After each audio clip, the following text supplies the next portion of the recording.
எனக்கென்று யாருமில்லை என்ற உணர்வு பல நேரங்களில் தனிமையாக தோன்றினாலும் அது ஒரு மனிதனை தனக்குள்ளே தேட வைக்கும் ஒரு பயணமாகவும் அமையும். மௌனத்தின் நிழல். அந்த பெரிய நகரத்தின் பரபரப்பான வீதியில் கதிர் நடந்து கொண்டிருந்தான். சுற்றிலும் ஆயிரக்கணக்கான மனிதர்கள். விதவிதமான சத்தங்கள், சிரிப்பொலிகள், அவசரமான ஓட்டங்கள். ஆனால் கதிருக்கு மட்டும் அந்த சத்தம் எதுவுமே கேட்கவில்லை. அவனது மனதுக்குள் ஒரு நிசப்தம் நிலவியது. அவன் தங்கியிருந்த சிறிய அறைக்குத் திரும்பியதும் அந்த மௌனம் இன்னும் அதிகமானது. போனை எடுத்து பார்த்தான். எந்த அழைப்பும் இல்லை, எந்த செய்தியும் இல்லை. எனக்கென்று சொல்லிக்கொள்ள இந்த உலகில் யாரும் இல்லையே என்ற எண்ணம் அவன் நெஞ்சை பிழிந்தது. தனிமையின் ஒரு மாலை பொழுது. அன்று மாலை அருகில் இருந்த ஒரு பூங்காவிற்குச் சென்றான்.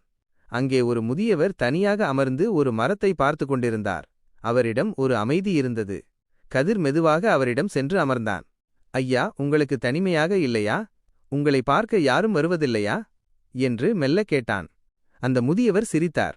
தம்பி, யாரும் இல்லை என்பது ஒரு நிலை. யாரும் தேவையில்லை என்பது ஒரு வலிமை.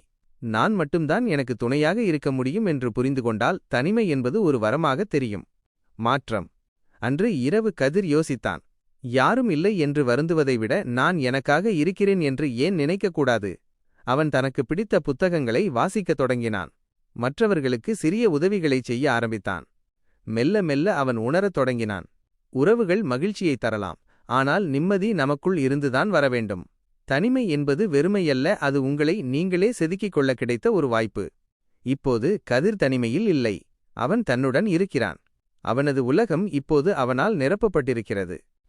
இந்த வீடியோ உங்களுக்கு பிடித்திருந்தால் மறக்காமல் ஒரு சப்ஸ்கிரைப் செய்து உங்கள் நண்பர்களுக்கும் பகிர்ந்துவிடுங்கள். உங்களுடைய ஆதரவு எங்களுக்கு மிகவும் முக்கியமானது. மேலும் பல சுவாரஸ்யமான வீடியோக்களுடன் உங்களை சந்திக்கிறோம். தொடர்ந்து இணைந்திருங்கள். வணக்கம். வாழ்க வளமுடன்.